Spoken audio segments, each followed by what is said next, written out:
Sabe, quando a gente pensa em liderança, às vezes vem à mente figuras modernas, né?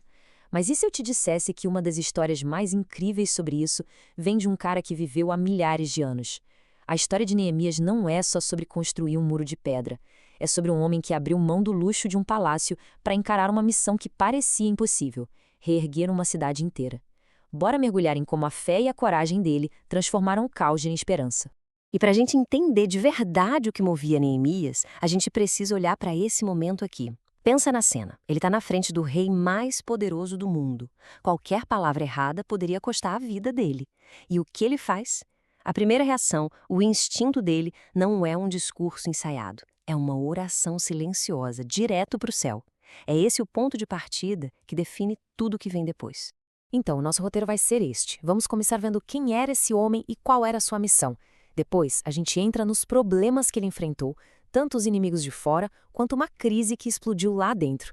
Vamos ver como ele lidou com tudo isso com muita sabedoria e fé, como ele lutou pelos mais fracos e, por fim, qual o legado que ele deixou pra gente. Ok, então vamos lá. Para começar, quem era Neemias? De onde ele veio?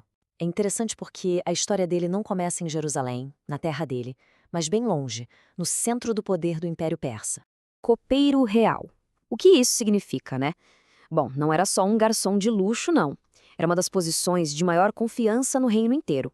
Pensa bem, ele era o responsável pela segurança do rei, provando a bebida para garantir que não estava envenenada. Isso dava a ele acesso direto ao monarca, quase como um conselheiro íntimo. Era um cargo de muito poder e influência. E é aqui que a história pega fogo. Olha só esse contraste absurdo. De um lado, Neemias vivendo no maior conforto e segurança no palácio. Vida boa, né? Do outro, a realidade do povo dele em Jerusalém. Miséria, vergonha, com os muros da cidade destruídos, totalmente vulneráveis. É essa a diferença que vai acender a chama no coração dele. Quando a notícia do estado de Jerusalém chegou, não foi algo que ele ouviu e esqueceu. Aquilo bateu fundo. Imagina, ele ficou meses de luto, jejuando, orando, mas ele não parou na lamentação. Nesse tempo, ele estava, na verdade, montando um plano ousado para deixar tudo para trás e ir construir. Claro que uma missão desse tamanho não ia ser um passeio no parque. Assim que ele pisa em Jerusalém, os problemas começam. E não era pouca coisa. Ele se viu no meio de uma verdadeira guerra em duas frentes. Uma com inimigos de fora e outra, talvez pior, com uma crise lá dentro. Dá uma olhada num mapa da situação. Ele estava literalmente cercado. Ao norte, Sanbalat. A leste, Tobias. Ao sul, Gesem.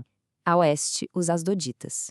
Esses caras eram governadores e chefes locais que viram a reconstrução de Jerusalém como uma ameaça direta ao poder deles na região. Então, o que eles fizeram? Se uniram para derrubar o projeto de Neemias. E eles não pegaram leve. As táticas deles iam de zombaria e deboche para desmoralizar o pessoal, passavam por mentiras e calúnias políticas para manchar a reputação de Neemias e chegavam até a ameaças de ataque militar mesmo, com violência para parar a obra na marra. Era uma pressão psicológica e física constante. Mas sabe, às vezes a gente se prepara para lutar contra o inimigo que a gente vê lá fora. E se o perigo maior estiver bem do nosso lado? Porque enquanto toda essa confusão acontecia do lado de fora dos muros, uma crise talvez até mais triste estava explodindo lá dentro. Olha que situação terrível! O próprio povo que estava ralando para reerguer o muro estava sendo esmagado pelos nobres, pelos seus próprios irmãos. A galera mais rica estava cobrando juros absurdos, fazendo os pobres hipotecarem suas terras, suas casas. E o pior, chegava ao ponto de famílias terem que vender os próprios filhos como escravos só para não morrer de fome. Era uma exploração cruel vinda de dentro. 12%. Esse era o juro. Hoje em dia a gente ouve números bem maiores, mas pensa comigo. Para uma família que já não tinha quase nada, que já passava fome, 12% ao ano era uma bola de neve de dívida. Era uma sentença de miséria. Um fardo que simplesmente esmagava qualquer esperança de sair daquela situação. Então tá, inimigos por todos os lados, um caos social interno. Como Neemias lidou com tudo isso? A resposta dele é sinceramente uma aula de estratégia, de como unir fé e ação de um jeito super inteligente.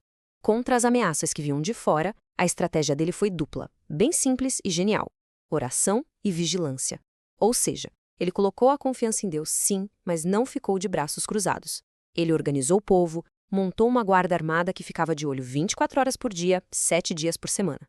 A fé dele não anulava a responsabilidade, elas andavam juntas. E quando os inimigos tentaram uma tática diferente, chamando ele para reuniões, para uma conversinha, ele foi curto e grosso. Estou fazendo uma grande obra e não posso descer. Ele sacou na hora que era uma armadilha, uma tentativa de tirá-lo do foco. E ele não caiu.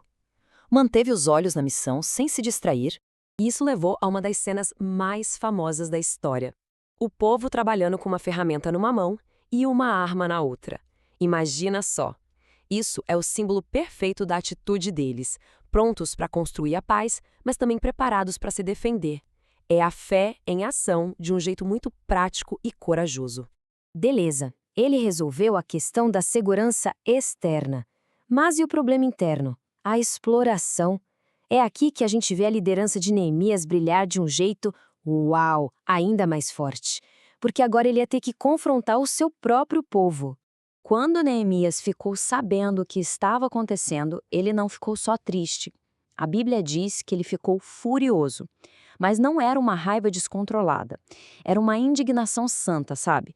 Uma raiva contra a injustiça, contra o fato de que os líderes que deveriam proteger o povo eram os que mais estavam oprimindo. E ele não ficou só na raiva, não. Ele agiu, e agiu com firmeza. Primeiro, ele confrontou os nobres e os oficiais na cara deles. Depois, exigiu que tudo, terras, dinheiro, tudo fosse devolvido imediatamente. Ele fez os caras fazerem um juramento público, na frente de todo mundo, de que iam parar com a exploração. E para fechar com chave de ouro, ele deu exemplo. Como ele deu o exemplo? Ele abriu mão do próprio salário de governador, o pão do governador, como era chamado. Ao fazer isso, ele mostrou que não estava ali para se dar bem. Ele estava junto com o povo, passando pelas mesmas dificuldades. Esse sacrifício pessoal deu a ele autoridade moral para cobrar uma mudança dos outros. Ele tinha integridade. E o resultado de tudo isso? O muro, acredite se quiser, ficou pronto em impressionantes 52 dias. Uma vitória espetacular.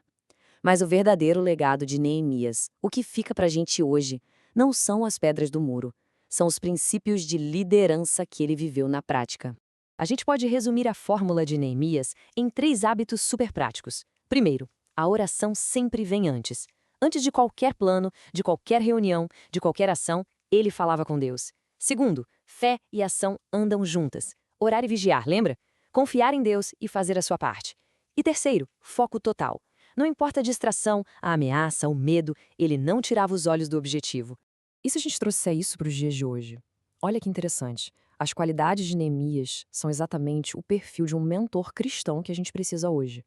Um líder com compaixão, que ouve as pessoas, que tem coragem para falar a verdade e confrontar o que está errado, que lidera pelo exemplo com integridade e que tem uma fé que não fica só no discurso, mas que inspira os outros a agirem também.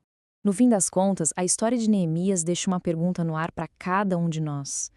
Quais são os muros quebrados na nossa vida, na nossa família, na nossa comunidade, que Deus talvez esteja nos chamando para reconstruir hoje? Onde é que a gente pode agir com a mesma coragem, o mesmo senso de justiça e a mesma fé que não só acredita, mas que bota a mão na massa e constrói?